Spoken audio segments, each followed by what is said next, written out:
کر دینا کافی ہے۔ چونکہ ہم نے انحراف کیا اپنے وعدے سے، ہم پر اللہ کا عذاب آیا۔ صحیح کہا ہے مرزا ایوب بیگ صاحب نے کہ میاں طفیل صاحب حیران ہے عذاب کیوں نہیں آ گیا؟ عذاب تو آیا ہوا ہے، نظر کیوں نہیں آ رہا؟ سورہ توبہ میں اللہ تعالیٰ نے ارشاد فرمایا نفاق اس کے اسباب، وَمِنْهُمْ مَنْ عَاهَدَ اللَّهِ، ان میں سے وہ لوگ بھی ہیں جنہوں نے اللہ سے عہد کیا تھا لَئِنْ آتَانَا مِنْ فَضْلِهِ، اگر اللہ ہمیں اپنے فضل سے نواز دے گا لَنَصَدَّقَنَّ وَلَنَكُونَنَّ مِنَ الصَّالِحِينَ، بڑے نیک بن جائیں گے، خوب اللہ کی راہ میں صدقہ کریں گے، خیرات کریں گے۔ فَلَمَّا آتَاهُم مِّن فَضْلِهِ، جب اللہ نے انہیں اپنے فضل سے نواز دیا بخیلو میں ہی، اب بخیل بن گئے، تجوریوں کے دروازے بند کر لیے، صرف اپنی عیاشیوں کے لیے کھولتے ہیں۔ وَتَوَلَّوْا وَهُمْ مُعْرِضُونَ، پیٹھ موڑ لی، بھول گئے وعدہ۔ اب اس کی سزا کیا ہے؟ کان کھول کر سنیے۔ فَعَاقَبَهُمْ نِفَاقًا فِي قُلُوبِهِمْ، اللہ نے ان کے دلوں میں نفاق کی لعنت پیدا کر دی۔ یہ نفاق ہے جو آج آپ کو پورے پاکستانی معاشرے پر نظر آ رہا ہے۔ دو نفاق، ایک نفاق باہمی، قومیتیں، لسانی عصبیتیں، صوبائی عصبیتیں، نسلی عصبیتیں۔ کچھ عرصے پہلے بھی ہو رہا تھا کوئٹے میں جو کچھ ہو رہا تھا بلوچوں اور پختونوں کے درمیان، اب پھر ہو رہا ہے۔ اس کے سندھ کی بھٹی اس وقت ذرا کسی اور شکل میں دہک رہی ہے یا سلگ رہی ہے، کوئی عجب نہیں کہ اس سے کہیں بڑا جو ہے لاوا پھر پھوٹ بہے جیسا کہ اس سے پہلے بہ رہا تھا۔ یہ سب کچھ کیا ہے؟ پاکستان دو لفظ کیوں ہوا؟ ایک لسانی عصبیت، بنگلہ بھاشا، بنگلہ نیشنلزم، بنگلہ دیش، 3 قدم ہے۔ زبانی عصبیت، اس کی تحریک، ایک نیا دیش، یہی معاملہ پاکستان میں ہو رہا ہے۔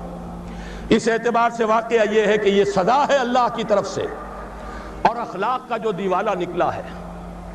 دوائیوں میں شاید دنیا میں کوئی قوم نہ ہو جو دوائیوں میں ملاوٹ کرتی ہو۔ کوئی غریب عورت ہو سکتا ہے گھر کے برتن بیچ کر آئی ہو اور اپنے بچے کے لیے یا اپنے شوہر کے لیے دوا لے کر جا رہی ہو، اور 15 روپے کا ایک کیپسول اس نے خریدا ہو، لیکن اس کیپسول میں چاک بھرا ہوا اور کچھ نہیں۔ یہ کام سلطنت خدا داد پاکستان میں ہو رہا ہے۔ میں صرف اس ایک مثال پر اکتفا کر رہا ہوں، زیادہ وقت نہیں ہے۔ اخلاق کا دیوالہ نکل چکا۔ وہ قوم جو ایک قوم تھی ہندو کے مقابلے میں اب قومیتوں میں تقسیم ہو چکی، دونوں نفاق و تمام و کمال نظر آ رہے ہیں، نفاق باہمی، نفاق عملی، نفاق اخلاقی۔ اب اس کے لیے ضروری ہے پاکستان کے دفاع کے لیے یہ بھی ضروری ہے کہ فوجوں کو مستحکم رکھیے۔ اعدوا لهم ما استطعتم، ہر ممکن دفاعی اسلحہ فراہم کیا جائے، حرب و ضرب کی پوری قوت بلکہ بڑھایا جائے۔ اور سلسلے میں ڈنکے کی چوٹ کہہ رہا ہوں، بے نظیر نے کہا ہے اللہ کرے کہ جھوٹ ہو، لیکن یہ کہ اگر واقعہ یہ ہے کہ ہماری حکومت نے کوئی خفیہ معاہدہ امریکہ سے کر لیا ہے کہ خفیہ طور پر وہ اپنے ایٹمک پلانٹس کا معائنہ کرا دے گی، تو یہ اس ملک سے غداری ہوگی۔ ہمیں اپنے تحفظ کے لیے ہر ممکن صورت، یہ اللہ کا حکم ہے اعدوا لهم ما استطعتم من رباط الخیل، جو بھی سامان ہے وہ بھی فراہم کرو، اور گھوڑے بھی تیار رکھو، ترہبون بہ عدوکم وعدو اللہ، تاکہ تم ڈرا سکو، ہیبت طاری کر سکو اپنے دشمنوں پر بھی، اللہ کے دشمنوں پر بھی۔ یہ سارے کام ہمیں کرنے ہیں۔ اس کے ساتھ ہی دوستوں سے معاہدے کیجئے۔ چین کے ساتھ معاہدہ سب سے اہم ہے، اس لیے کہ ایک ہی ایٹمی طاقت ہے جو اس وقت امریکہ اور یہودیوں کے تسلط سے باہر ہے۔ باقی بھارت کے ساتھ جو پینگیں بڑھ رہی ہیں، بھارت نے جس طرح ان کا سارا معاشی نظام جو کا تو قبول کر لیا ہے، جس طرح اس نے ملٹی نیشنل جو کارپوریشنز ہیں ان کے لیے اپنی مارکیٹ کھول دی ہے، اب وہ تو ان کے لیے کوئی اجنبی ملک نہیں رہا، اس کی وہ غیر جانبداری ختم ہوئی۔ میرے اسلام کو اب قصہ ماضی سمجھو، لہذا اس کا نتیجہ وہی ہے، ہنس کے وہ بولی کہ پھر مجھ کو بھی راضی سمجھو۔ تو امریکہ اب ہندوستان سے، بھارت سے تو راضی ہے۔ اب تو ایک ہی ہے جو کھٹک رہا ہے، ایٹمی طاقت جو مبینہ طور پر اور جو کہ مسلمہ طور پر ایٹمی طاقت ہے، جو ابھی باہر ہے۔ ایک دستمرد سے تیری حالی بچا ہوا تھا، کچھ پتہ نہیں کب اس کو بھی چرکا لگ جائے۔ ایک حادثہ اس پر گزر چکا ہے، لیکن یہ کہ ابھی وہ قائم ہے، وہ چین ہے۔ اس کے ساتھ ہمارا یہ در حقیقت زمینی رابطہ توڑنے کے لیے بین الاقوامی سازش ہے کہ کشمیر کو آزاد کر دیا جائے۔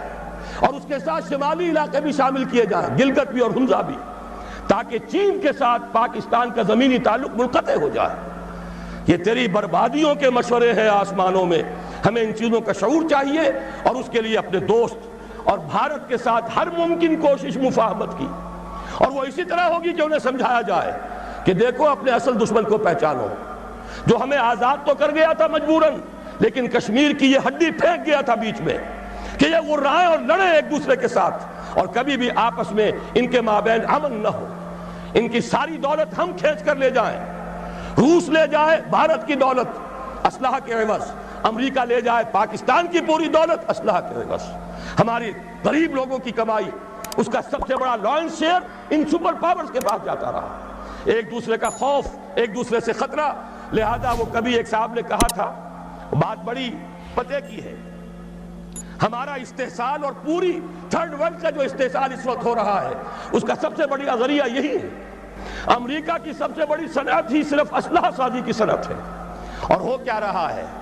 ایک دفعہ ایک صاحب نے اعداد و شمار کے حوالے سے بتایا، پورے حیدرآباد ڈویژن جو ہمارا کاٹن گروئنگ بڑا ہی عمدہ علاقہ ہے، وہ جتنی روئی پیدا کرتا ہے وہ ساری روئی دے کر ہم صرف ایک F-16 جہاز لے کر آ جاتے ہیں، اور وہ F-16 جہاز اس کا ایک پرزہ بھی اگر ناکارہ ہو جائے اور جو اصل مالک ہیں وہ اسے ریپلیس کرنے کے لیے تیار نہ ہو تو وہ ہمارے لیے بالکل بیکار، وہ تو پھر جائے گا کہیں کباڑیوں کے ہاں جا کر بکے گا، اس کا کوئی مصرف نہیں۔ یہ ہوتا رہا ہے 40 برس 45 برس، اور اس میں یہ کہ اس بات کا پورا اندیشہ ہے، بلکہ یہ کہ زائنسٹ لابی کا پروگرام یہ ہے کہ پاکستان کے بھی ٹکڑے کرائیں اور بھارت کے بھی ٹکڑے کرائیں، تاکہ کوئی طاقت نہ رہ جائے جو ان کو کویسچن کر سکے۔ ہمیں یہ احساس اور شعور بھارتیوں کے اندر پیدا کرنا ہے کہ ہم اس کا بیٹھ کر